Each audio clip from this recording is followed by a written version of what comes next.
누가복음 16장 29절 말씀을 다 같이 보겠습니다. 지금까지 우리가 본 말씀을 보면 부자도 죽었고 나사로도 죽었습니다. 모든 초점은 부자에게로 향하고 있는데 그가 자기의 소원을 말하는데 번번이 거절당합니다. 역시 두 번째 소원도 거절을 당하게 되는데, 그런데 그 두 번째 소원은 자기를 위한 것이 아니라 형제들을 위한 거였습니다. 자신의 형제들이 지옥에 오지 않도록 해달라 그렇게 간절히 요청하는데 그것까지도 거절당해 버렸습니다. 참 안타까운 현실이지요. 그러면서 오늘 29절 말씀처럼 모세와 선지자들이 있으니까 그들에게 들을 지니라 이렇게 얘기를 하고 있습니다. 왜 이렇게 단호하게 거절을 하시는 것일까? 그런 의문점을 많이 갖게 됩니다. 사실은 죽은 자가 살아나서 다시 갈 때에 훨씬 전도가 효과가 많습니다. 특별히 그 잘 아는 사람이 살아나서 갔을 때는 더더욱 더 전도의 효과는 더 많습니다. 그들이 와서 천국과 지옥에 대한 생생한 이야기를 전할 때에 보통 강심장이 아니면 거의 다 다시 돌아오게 되는 경우가 굉장히 많습니다. 특별히 장례식을 직접 참여했던 사람들 경우에는 더더욱 실감나게 알겠지요. 내가 직접 이 사람이 장례를 치렀는데 죽었다가 살아난 거 맞다고 그러면서 오히려 그 사람이 더 얘기할 가능성도 굉장히 많습니다. 왜 죽은 자가 살아나서 전하는 것이 이것이 왜 하나님이 하지 않으실까? 그런 의문점을 많이 갖습니다. 종종 그런 죽은 자들이 살아나서 전할 때에 많은 전도 효과가 나타나는 것이 많거든요. 근데 하나님이 이 방법을 쓰지 않으셔요. 왜 그러셨을까? 그것은 죽은 이후에는 어떤 활동도 할 수 없기 때문이다. 그것 때문에 그렇습니다. 그러니까 한번 죽은 자는 올 수도 없고 갈 수도 없다는 거죠. 이것이 하나님의 법칙입니다. 죽은 자가 움직일 수 없다는 것이 하나님의 법칙입니다. 그러면 세상에 있는 부자 5명의 형제들은 어떻게 구원하라는 것인가요? 그것은 세상에 있는 전도자들을 통하여 구원하는 것이 하나님이 정한 법칙입니다.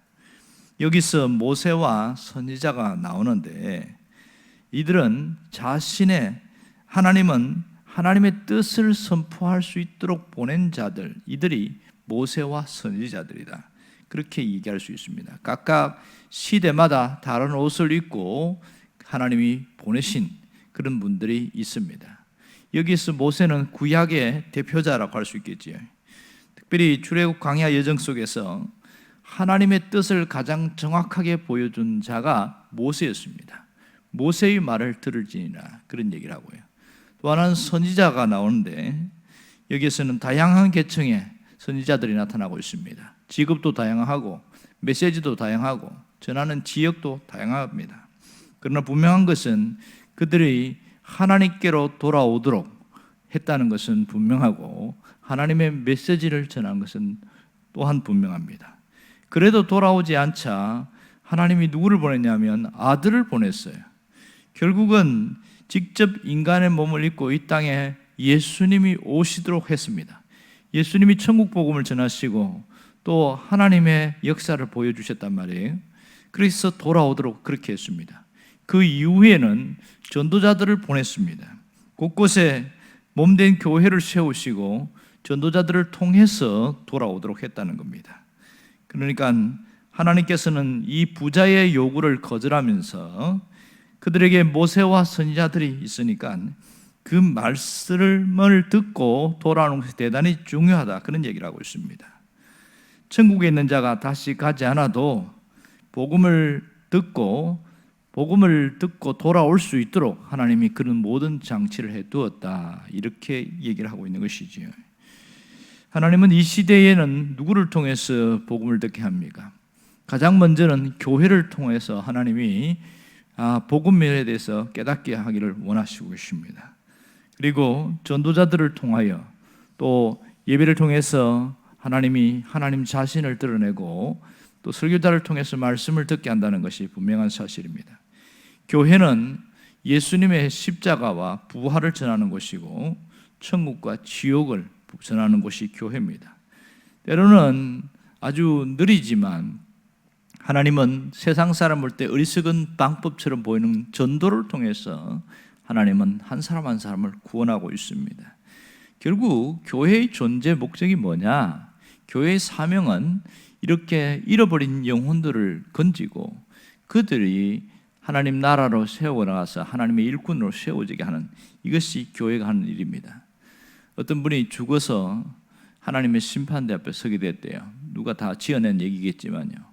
너는 왜 믿지 않았냐? 그렇게 물었더니 한 번도 믿으라고 한 사람이 없어서 안 믿었습니다. 이렇게 얘기하더래요. 그러면 혹시 주변에 십자가는 있느냐? 그러니까 예, 우리 집 옆에도 십자가는 있습니다. 그래서 십자가를 보고서 너 왜 교회 안 나갔냐? 그랬더니 가기 싫어서 안 갔다고 그러네요. 그렇게 얘기하면서 한 번이라도 하면서 듣도록, 누군가를 지나치면서 복음을 알도록 하나님은 장치해놨다는 거예요. 최소한 1년에 한 번 정도는 알도록 하는 겁니다. 어떤 경우에는 미전도 종족들에게는 하나님이 꿈과 계시를 통해서도 알려주는 경우도 있습니다. 분명한 것은 교회를 세우고 십자가를 세운 것은 그들에게 정확하게는 모르지만 예수님이 누군지, 교회가 어떤 것인지, 교회로 가야 된다는 것을 생각하도록 하나님이 모든 장치를 해놓았다는 겁니다. 안 믿은 너의 자신이 문제다, 하나님이 그렇게 얘기했다는 거예요. 결국은 우리가 이 땅에서 신앙생활하면서 여러 가지 많이 거치지만 교회가 무슨 일을 해야 되는지 이 부분에 대한 순기능, 제 기능을 다 할 수 있도록 함께 세워나가고 또 함께 기도하는 일이 정말 중요합니다. 하나님은 지금도 미약한 우리를 통해서 복음이 전해지기를 원하고 있습니다. 또 그 복음을 통하여 돌아오기를 자가 돌아오도록 하나님이 길을 열어나가신다는 사실이지요. 오늘 우리가 기도할 것은 교회가 교회다울 수 있도록 기도해야 되고, 교회가 교회의 기능을 역할을 할 수 있도록 그렇게 기도하는 것이 대단히 중요합니다. 마지막 주님 오시는 그날까지 교회가 해야 할 일은 영혼 구원하는 일입니다.